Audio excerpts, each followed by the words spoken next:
ಅಲ್ಲಿ ಬೇರೆ ಏನೋ ನಡೀತಾ ಇದೆ ಅಂತ ನಂಗೆ ಅನ್ನಿಸ್ತಾ ಇದೆ.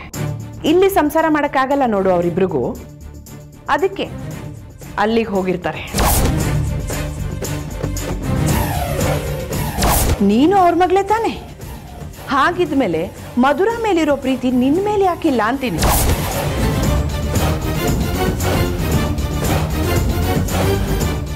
ಈಗ ನೀನು ಇಲ್ಲಿದ್ಯಾ ಅಲ್ವಾ, ಅದಕ್ಕೆ ಅವಳನ್ನ ಅಲ್ಲಿ ಕರ್ಕೊಂಡು ಹೋಗಿ ಇಬ್ರಿಗೂ ಸಂಸಾರ ಮಾಡಿಸೋ ಪ್ರಯತ್ನ ಮಾಡ್ತಾ ಇದ್ದಾರೆ.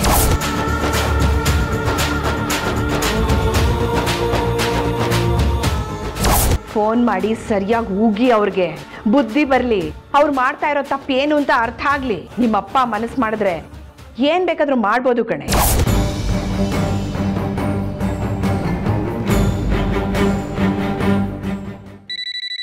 ಮೇಘನ ಯಾತಕ್ಕೆ ಫೋನ್ ಮಾಡ್ತಾ ಇದ್ದಾಳೆ?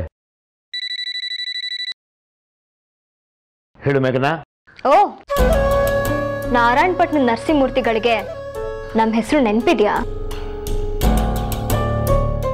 ಇಷ್ಟೊತ್ತಿಗಾಗ್ಲೇ ಈ ಅನಾಥೆನ ಮರ್ತು ಬಿಟ್ಟಿರ್ತೀರಾ ಅನ್ಕೊಂಡಿದ್ದೆ. ಮೇಘನಾ, ನಿನಗೆ ಹುಚ್ಚು ಹಿಡ್ದಿದ್ಯಾ? ಹೌದು, ಹುಚ್ಚು ಹಿಡ್ದಿದೆ ನನಗೆ. ಆದ್ರೆ ನಿನ್ನಷ್ಟಲ್ಲ, ನಿನ್ನ ಮಗಳು ಮಧುರನಷ್ಟಲ್ಲ. ನಿನ್ನ ಮಗಳು ಮಧುರನ್ಗೆ ಹುಚ್ಚು ಹಿಡಿಸ್ಕೊಳ್ಳೋದು ಗೊತ್ತು, ಬೇರೆಯವ್ರಿಗೆ ಹುಚ್ಚು ಹಿಡಿಸೋದು ಗೊತ್ತು. ಮೇಘನಾ. ಹೌದು, ಮೇಘನಾನೇ ಮಾತಾಡ್ತಿದ್ದೀನಿ.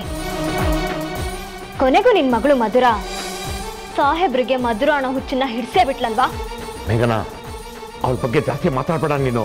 ಮಾತಾಡ್ತೀನಿ, ನೀವ್ಗಳು ಮಾಡಿರೋ ಅನ್ಯಾಯದ ಬಗ್ಗೆ ಮಾತಾಡ್ತೀನಿ.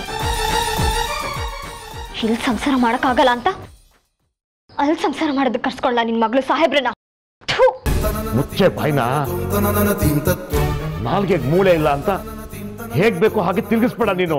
ಸತ್ಯ ಹೇಳಿದ್ರೆ ಸಹಿಸಲ್ಲ ಅಲ್ವಾ ನೀವು? ಮನೆ ಬಿಟ್ಟು ನಾರಾಯಣಪಟ್ಟಣಕ್ಕೆ ಹೋಗೋ ನಾಟಕನ ಎಷ್ಟು ಸುಲಭವಾಗಿ ಆಡ್ಬಿಟ್ಲು ನಿನ್ ಮಗಳು. ನಾಟಕನ ಯಾರು ನಾಟಕ ಮಾಡಿದ್ದಾರೆ? ಯಾರ ಬಗ್ಗೆ ಮಾತಾಡ್ತಿದ್ಯಾ ನೀನು? ಬಾ, ಇದು ಇದು ಅದ್ಭುತವಾದ ನಾಟಕ. ಎಲ್ಲ ಗೊತ್ತಿದ್ರು ಗೊತ್ತಿಲ್ಲದೆ ಇರೋಂತರ ಮಾತಾಡ್ತಾ ಇದೆಯಲ್ಲ, ಯಾಕೆ? ಈ ಮನೆಗೆ ಮಗುನ ಹೆರ್ಬೇಕಾಗಿರೋಳು ನಿನ್ ಮಗಳು ಮಧುರ ಅನ್ನೋ ವಿಷಯ ನಿನಗೆ ಗೊತ್ತಿಲ್ವಾ? ಅಂತ ಮಗಳನ್ನ ಹೆತ್ತು ಬೀಗ್ತಾ ಇದೆಯಾ? ಅವಳನ್ನ ಮಗಳಾಗಿ ಪಡೆದಿರೋದಕ್ಕೆ ನಿನಗೆ ಹೆಮ್ಮೆ ಇರ್ಬೋದು, ಆದ್ರೆ ಅಂತ ನೀಚ್ ಹೆಣ್ಣನ್ನ ನನ್ನ ತಂಗಿ ಆಗಿ ಪಡೆದಿರೋದಕ್ಕೆ ನಾನು ವ್ಯಥೆ ಪಡ್ತೀನಿ. ಮೇಘನಾ, ಮಧುರನ್ ಬಗ್ಗೆ ತುಂಬಾ ಮಾತಾಡ್ತಾ ಇದೀಯ ನೀನು. ಅವಳ ಬಗ್ಗೆ ಇನ್ನು ಒಂದೇ ಒಂದು ಮಾತಾಡಿದ್ರೆ ನಾನು ಅಲ್ಲೇ ಬಂದು ನಿನ್ನನ್ನ ಕೊಂದಾಕ್ಬಿಡ್ತೀನಿ.